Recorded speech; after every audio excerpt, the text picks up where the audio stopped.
a stunning admission about cyber attacks on the U.S.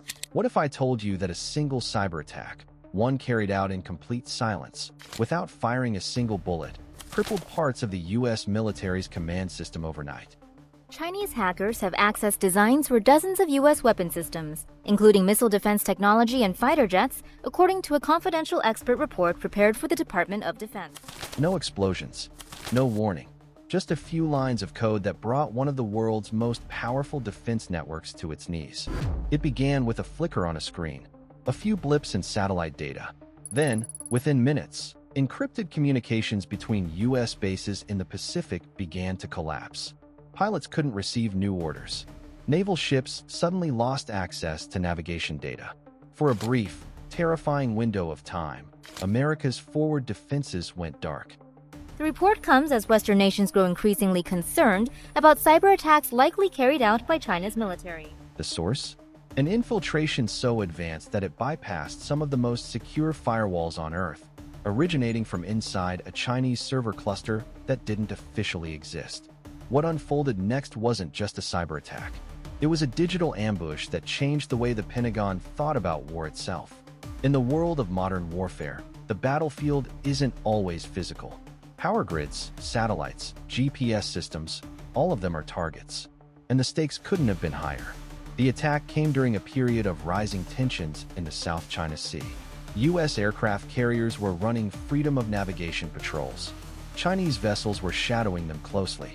Then, out of nowhere, chaos erupted inside the digital space that connected them all. It started small. A U.S. reconnaissance drone returning from a surveillance mission suddenly veered off course and plunged into the ocean. Engineers chalked it up to a navigation glitch. But within hours, the same glitches spread to communications between submarines and command centers. Satellites began transmitting corrupted telemetry data. At first, no one realized it was coordinated.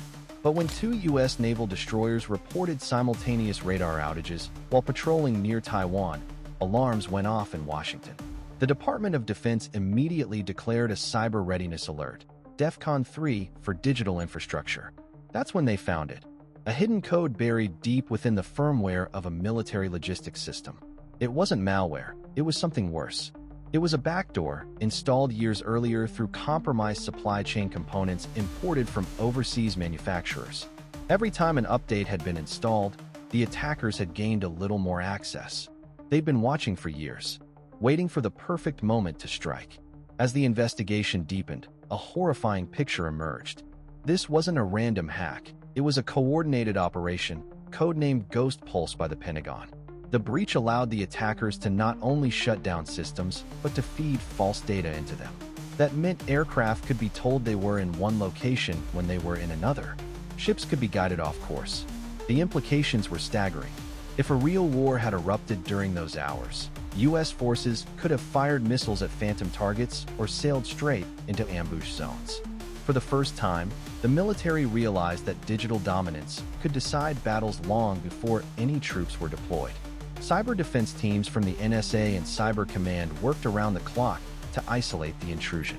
But the rehoop came when analysts discovered something terrifying. The code was mutating. It wasn't just a static virus, it was adaptive AI. It learned from the defenses deployed against it, rewriting itself in real time to stay hidden.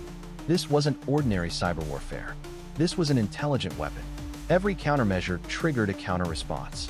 The malware seemed to know the structure of America's digital command network better than some of its own engineers.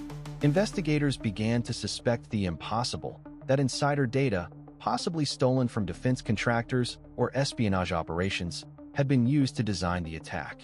And then came the moment that changed everything. 3 days into the breach, the Pentagon's main satellite communication uplink, responsible for syncing global missile defense systems, temporarily went offline. Backup servers engaged, but for 28 seconds, the United States had no central visibility of its global missile network. 28 seconds may not sound like much, but in nuclear command systems, it's an eternity. During that window, a false alert was triggered, one that suggested a possible missile launch from the Pacific. Protocol required verification through multiple redundant channels. But those channels had been compromised too.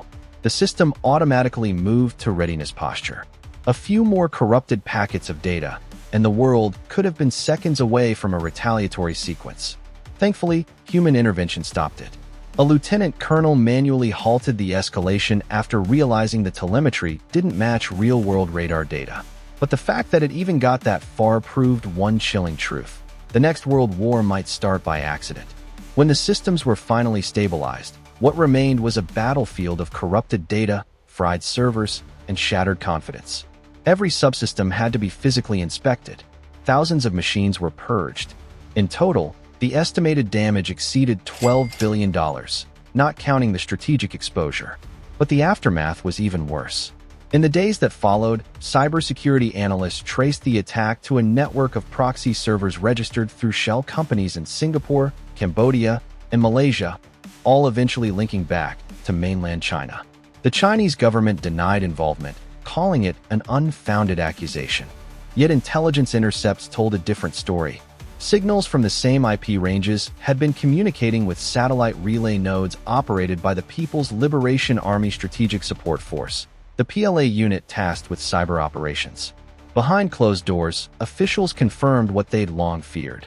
China had successfully penetrated multiple layers of America's digital defenses and tested how far they could go.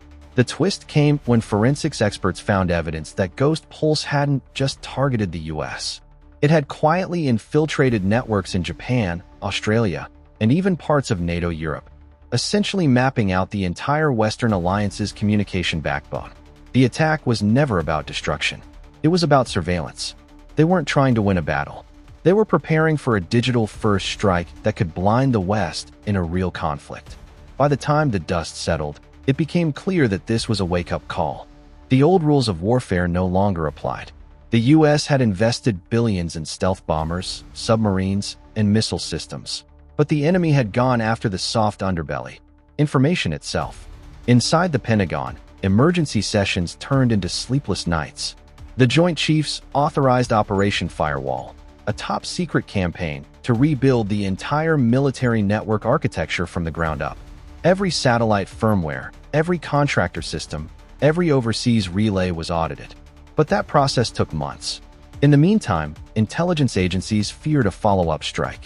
They began detecting pings across critical infrastructure, the power grid, water systems, even civilian telecom networks, all showing the same signature traces as Ghost Pulse. It wasn't just the military under siege anymore.